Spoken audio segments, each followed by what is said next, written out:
like to welcome everybody to, I guess we'll call it our fourth session or fourth edition of our Coach's Corner. And like to thank Coach Daan Polders, head women's field hockey coach, for joining us this afternoon and kind of give everyone a breakdown of how today's Coach's Corner will go. We'll start off with a short introduction from Coach Polders, and then we'll open it up for a Q&A with all of our participants on today's call. Again, if you've got a question for Coach Polders, ask that you throw it into the chat and we'll get to them as we come into it. So again, I'd like to welcome Coach Polders into the call.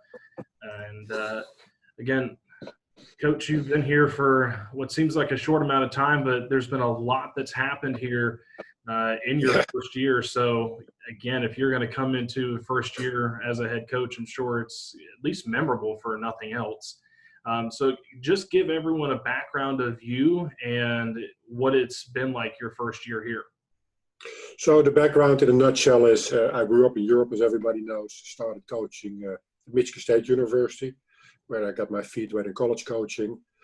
After that, we moved to Winston-Salem, North Carolina, where I coached at Wake Forest University, while also coaching for U.S. field hockey in the meantime, but that's just here and there, little projects.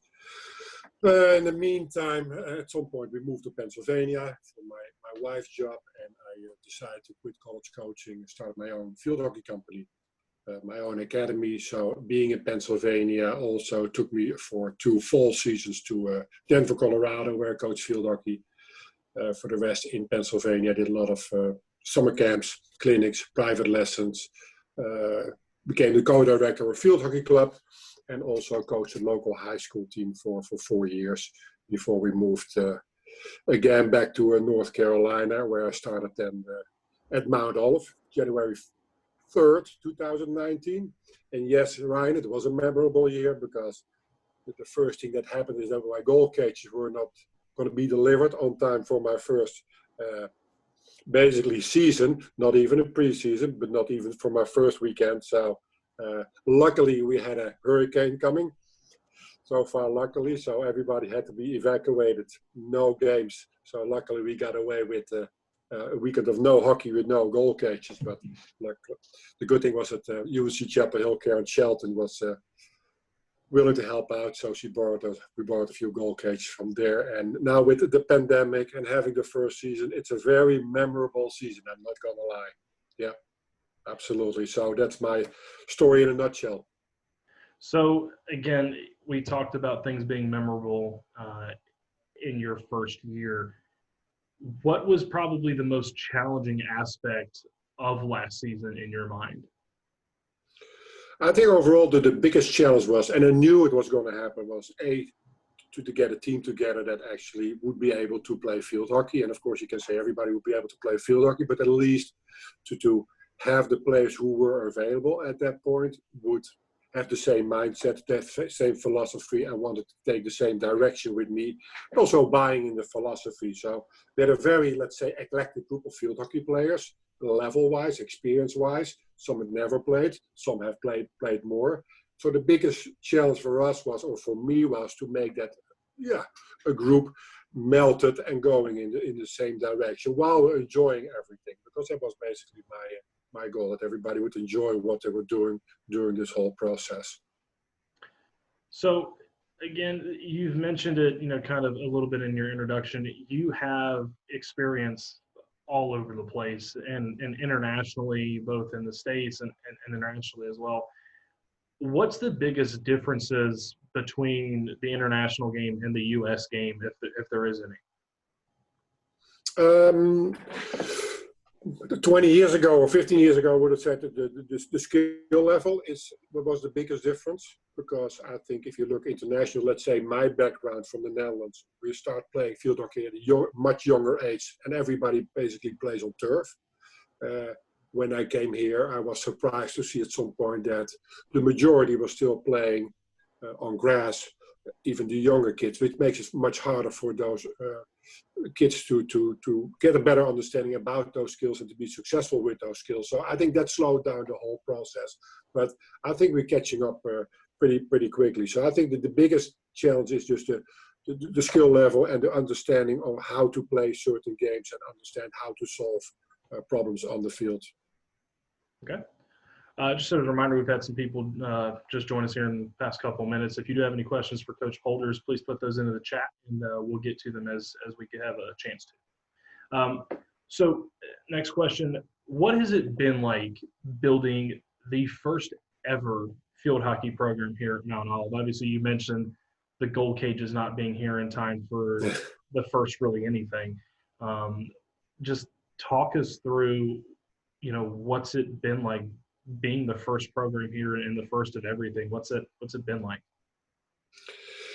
Well, besides that, it has been pretty unique as a position, of course, but also pretty unique about all the experience that we had with all the pandemics and no goal cage and et cetera, et cetera. But I think the best part is that you can create something the way you want to create it. You can set your own philosophy, create your own culture, and I think that's one of the fun things. And everything goes with ups and downs, Brian. I had good moments, I had bad moments. We had a sports psychologist; she put me straight again. So, because everybody had to make it work, and that's just how it is. Players can be frustrated sometimes. The coach can be frustrated sometimes too, because I try to make it work for all the players as individuals and as a group. So sometimes I was very frustrated, and I had to swallow that too. But I think creating something with the players, not just created by me or by the players, but doing this together. And that's also one of the things that I try to tell them all the time. We're in this together. So, and that's also not only the coaching staff or the players, but it's also you helping, with certain things, or athletic training or administrators. Everybody should be part of that, creating that program, and that's what I'm hoping for. So that's the unique part of it, and try to figure out who can help you with what, and how we go there in the shortest and best way to create something good and unique that everybody wants to be part of. And you just touched on it, so I'll build the question off of the last one there. What was it like trying to build team chemistry from, you've got a group of young women that have never played with each other before, some coming into a sport sometimes for the first time collegiately, and that presents its own challenges. What was that like trying to build that chemistry? Well, the thing is, you don't know what you get, because I had a relatively short time to build a program, as I would say, a very short time in my opinion. But it all happened to work out, and I was very fortunate to have the right personalities coming in as a program, because you try to get to know the players or the athletes as persons too, and not just the athlete. You can be a good player, but if you're not a good fit for my program, you're going to derail my program. I don't want you. I want people who love to learn, who love to be part of this, who love to compete, but also want to be part of something like Mount Olive. So luckily we had a good group from basically day 1, 2, or 3 that had a good chemistry. Something happened with one of the players' family members.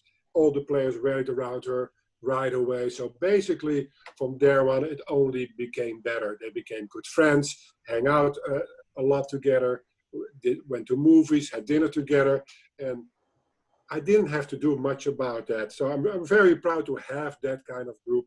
I was very lucky to have that kind of group, and they were lucky to have that group and that support system. So that made life a little bit easier, because at the end of the day, they were all first-time college field hockey players. Nobody had ever played field hockey in college. So luckily we had a few more experienced college players already. So that really helped. So yeah, that was pretty unique to have that group. And of course, you try to build on that and try to provide them with all those tools through me or with the help of a sports psychologist. Well, I love when we have people that ask questions that literally build off of what you're previously talking about or currently talking about. So next question that we have coming in, what is the most important skill set that you want to develop in your players and why? Oh, so I always look for 4 elements in a field hockey player when we evaluate it. You look at the skills, how is their technique? You look at the physical of the game understanding. Do they understand concepts? Can they solve problems? The physical part, but also the mental part. So you got those 4 legs. That's what the athlete is based on. I love to have players who are already automatically dynamic and always move. I can teach somebody how to hit the ball. I give you a ball, Ryan. I tell you, hit the ball 3,000 times, and you will be able to hit the ball.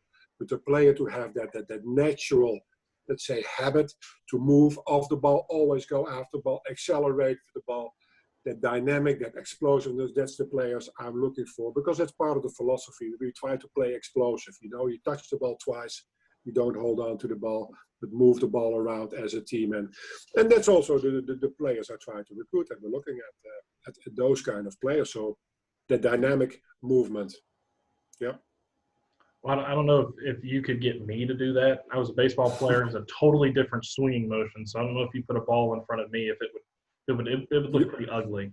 You will. We will try. I'll hold you to that for next year, because I'd be curious to put a field hockey stick in my hand and the ball in there. I have to see how that looks. I just hope nobody has a camera near us when that happens. All right. So our next question.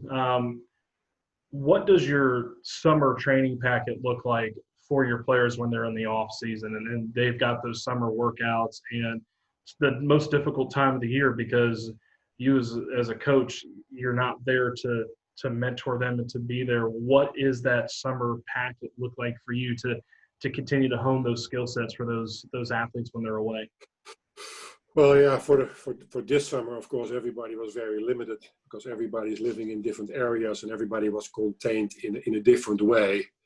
Some people had a little bit more opportunity to go outside than others, or to go to a field. So I always hope and encourage them to play some field hockey among themselves with a friend, or some people do that with mom or dad, and just to work on those individual skills and keep the ball moving so that they don't feel weird when they're coming back. But there was a little bit of exceptional. So outside that, you always hope that the players are going home, and in their area is sometimes a certain kind of summer league or pickup games, so that people can join and play some pickup games there to maintain a certain rhythm with the field hockey.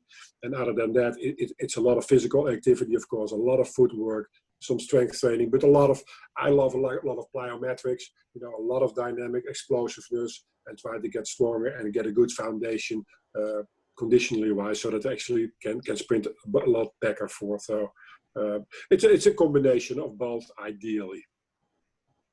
So we've talked a lot of strategy. Mm-hmm. I'm going to hit you with the question: what are your expectations for next season? Oh, they are actually very good. I think we have a really good core group for this upcoming year. Also, the returners from last year have a much better understanding from what I want and what is expected from them. So hopefully they're physically and mentally better prepared for that, besides, of course, conceptual and skill-wise. But I think that makes their life much easier than last year. And it's also, therefore, I think, more fun for them. Plus, it's more fun for me because I got to know them better. And then I know what buttons I have to push to make them go a little bit faster or harder, you know what I mean? Or motivate them a little bit more. And that combined with the new players we have coming in, I was looking forward to this. We could not wait to get this season started with the whole new players, because we will absolutely raise the bar and take it up a notch, what we try to do every year, of course. But you don't know until you actually started what you actually have. So usually 2 weeks later in the season, you know what you have. So I think we combined everything. I think we will get more speed, we get more skills, we get more game understanding. We got a little bit of everything combined with the experience from last year. Yeah, it would have been awesome. Absolutely. So reminiscing a little bit for just a moment, what was your favorite memory from last season? Ooh, that's a tough one. I love it when I hit tough questions. I think one of my favorite memories was the first day. I think because it was fun to see all those anxious faces from, okay, we're all together for the very first time. Who are you? You. Nobody knows each other. And where is this journey going? I think that was a lot of fun. And then you go into preseason and you get to know each other a little bit better, as a person, but also as an athlete. I liked the last day, for example, which was also a little bit of a sad day because it was the last game. But I like that because then we can look back from, okay, what have we accomplished together? And I think we could be proud of what we did and what all the players have been done. So there was also a certain feeling of satisfaction, accomplishment, pride, and then already having the feeling of, okay, we're ready for next year already. This is going to be awesome. Now we know how it is to play field hockey here. What is it going to look for next year? And of course, that's just two out of many, many good memories. So we always get a question about this, and so this is probably one of the favorite parts of these coaches' corners that I enjoy asking. So prepare yourself for this. So you've mentioned, and everyone knows that you're from the Netherlands. Mm-hmm. So, what is your favorite snack from your homeland? My favorite snack would be kroketten. And you're going to have to explain that. You know that. Yeah, it's like a fried roll. It's deep fried, and it has some mix of meat on the inside, and they call it the kind of what they call a ragu, like something like that. That's the best way to explain it. You cannot get it here. Can you make it here is the question. You can, yeah, you can. Yeah, I have seen the Dutch people around the country who post on Facebook, for example, or social media, actually try to make it and actually are able to make it. I do not know how to make it, but it's one of the best snacks that before eat. For example, ate on a bun after a game, before a game as a snack, or late at night after we got home. Or French fries with mayo on it, mayonnaise. Typical Dutch thing. So do you know how to make it? No, I don't know how to make it. Absolutely not. Because because the next question that was going to come is from the players saying, "Well, Coach, when are we going to have that?" For because that's no, I don't know anyone in the department wanting you to make that at some point. Oh no, that's way too difficult to make it. No, and then heating it up, for example, then you have to deep fry it at home, and then it cools off, and then heat it up again. That would be a complete disaster because that does not have the taste. I understand. That is just not the same thing. But that's one of the things that I miss. Yeah. We'll continue the segue for just a moment. We have another question. And do you prefer Thai or Indian food? Indian. Why? Flavors. You can it has more flavor.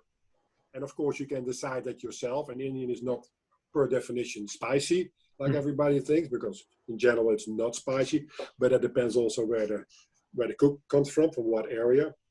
I always have been told so, and they're always vegetarian, so it's not always meat, but I believe that gives me the best spices. I need that spice, especially on a hot day. At the end of the day, we need that spice. So good to know Coach Polders is a fan of the spicy food. Absolutely. You can wake me up for that. We find out something new about you, Coach, every day. Yeah. All right, so next question coming in. Is it tough to share a complex with 4 other programs, and how do you make sure that the players get adequate time on the field? Is it tough? No, it doesn't have to be tough as long as you communicate very well and understand what everybody tries to get out of their time, or out of their program, and the ambition you have. I believe that, let's say last year, I needed probably more time than maybe in future years, because we had something so new, and for a lot of players, field hockey was so new. It needed more time. So the higher the level, the different you're going to practice, and the emphasis are going to be. So is it hard to share? No, I never saw the problem, and I don't see the problem at all. No, and this spring we just created different groups based on athlete schedules, the other sport schedules, and we just made it work from our part. Absolutely, no. Okay, so we've got a follow-up question coming off from that. So you talked a little bit about, how this past season, you and the team both needed a little bit extra time, right? Trying to get adequated both to the complex itself for the first time and each other. So if you were to give a day in the life, what is a typical training session look like at the Division II level? I don't know. I don't know what other Division Two schools do. I've never seen that, but usually, of course, like all the other sports, you warm up. From there, you do a lot of individual stick skills. So it's a lot of, let's say, hitting and receiving with the ball on the move, stationary, depending on what you do. So a lot of basic fundamentals, because you still have to improve that. And then from there, what I usually do, you go from smaller drills, you make it into bigger drills, so that it's becoming more, let's say, game-like. So you use game-like situations and you practice those. You break that down so that players recognize the situations from games in practices, vice versa, so they know how to solve those problems. Because the biggest thing is that the players learn also how to solve problems. So it's not about just hitting a ball, receiving a ball, and running fast. It's about how do I understand the concept of field hockey in situation A, B, or C. Because I cannot be the one screaming over 75 yards what they have to do in a certain situation. So therefore, it sometimes takes more time to break it down and teach the player or have the player think about a certain situation. So, and that's what we always try to work on too, of course. And then, like I said, you go from small to big, and then sometimes to small, depending on what we need, depending on what the players need and the team needs at that point. So yeah, so the conceptual part is very important. That they see what's going on, that they read the game, and I think the biggest compliment is if the team recognizes that they need to change something without me saying that. And I think, okay, they got it. There is an understanding, because at the end of the day, it's a two-way street, and they have to be comfortable with what we're doing and what they're doing. So, well, we had someone ask a question earlier about this. How much do you use film in part of your planning when you're dealing with practices and training and things like that, with going over, with the players, as far as, tactically, this was something we did well in practice or didn't do well? Obviously, the college game is so advanced in what happens, from team to team, and when you're scouting and things like that. How much do you use film at this level when it comes to the practices and things like that, when you're going over things like that? some people use it a lot, some people don't use it a lot. Last year, we did not use it at all, at least not towards the players. I watched some film just to get a little bit of an idea what the landscape for Division Two looked like, because I had no idea, of course. So I was learning more about what my opponents, let's say in the conference, will look like, how they would play. The downside is on video or film, everything looks relatively slow. So you don't get a real feeling about the speed, and it can change any day. So with my players, I did not share anything with film. There's not that we had film sessions, to use that word, because we already had so many other things we had to work on and to address. And at some point, you just run out of time, and we can only do so much and make sure that we make it effective. I had to make a decision. We do A, B, or C. So it's something definitely we will do in the future. Break down things, show examples from opponents or players or other situations. Absolutely. Yeah. I never have been the biggest film user. I've never been really like that. It's not that I've been sitting down and watching film for hour and a half. No, you point out 3 highlights, maybe good things, bad things, or whatsoever about the opponent, and boom, there we go. And it's more like try to show that in practices what the opponent is doing and what to expect. Okay. Moving into a little bit of a preview of this year, obviously so many unknowns with what's going to happen in this year, the season. And you and I have had conversations about this as far as, safety protocols and things like that. Give us a little bit of a preview of what extra precautions are being taken, at least on the field, to help keep some of these players a little extra safe, when it comes down to the actual game day environment for those players playing, because obviously things are a little bit different in this world. Can you give us a little bit of an indication of what it looks like, because it's obviously a different world we're living in now. But just talk a little bit about what that's like for these players coming in and what the protocols are a little bit different for this year. Yeah, so we have not gone through all the details, for example, with Mount Olive or with the medical staff. So I don't know exactly what the final rules will be, but one of the things that I did, for example, is buy extra corner masks. So when you play defensive corner, the players who play defense, you wear masks. Usually you share them. You know, if you're one person use it, but she's not playing, she's not on the field anymore, somebody else puts them on. So now we have more corner masks, so we can designate it to players. Those kind of things. Yeah, not sharing water bottles, all that kind of stuff. Wearing mouth masks by sitting on the bench. I probably have to wear a mask. I think that's what the ruling said. And over the course of the weeks, we just have to find out what is the best way, based on what we're allowed to do, to prepare ourselves as good as possible. But that's more something I also discuss with the medical staff and the school. From okay, how can we make a safe environment as good as possible? And I will include the players in that, because the players have input, and I want them to feel involved so that they know what to expect, and maybe they have great ideas from a player's perspective. You know, maybe they come up with ideas I haven't thought about, because sometimes you just go because you think that was normal or that was good, and maybe they say, can we do it in a different way? We feel more comfortable with it. So, yeah. So we have to figure that out, what works the best, especially when they require you to wear a mask during practice or during games. I don't know if that's going to work for players, and if that's still going to be mandated by the NCAA. So we still have to work out a few kinks. So it will be pretty interesting. So nothing is final yet.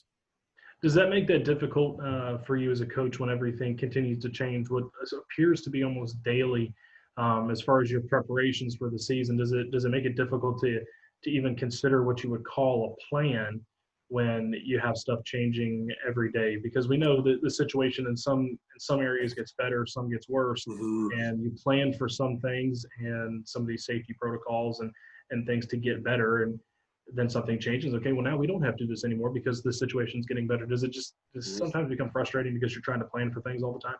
Yeah, yes and no, but at some point, right, you just prepare for everything, you know, and it's also the mindset at some point. I just going to see what's going to happen, and I'm not going to get frustrated about it anymore. And I just feel bad for the athletes because they want to play, and you only have so many years, and of course you don't lose your eligibility. But you know, we have been preparing basically for a second season by playing in the spring, and yeah, it's just not going to happen. Is it frustrating? Yes.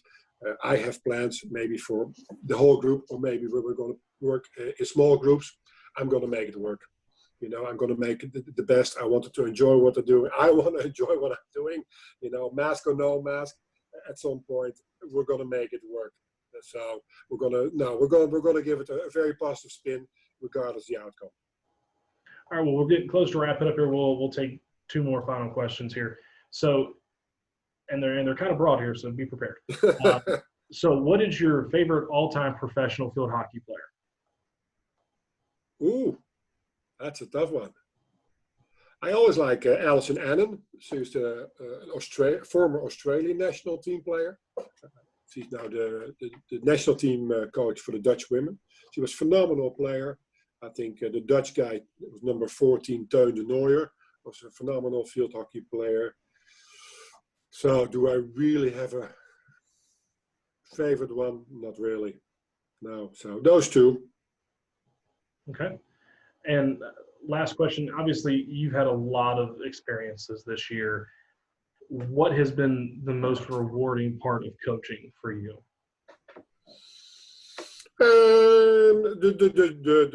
It's not about the winning necessarily, like a lot of people ask, because they always look at the record. As I said, it must have been frustrating.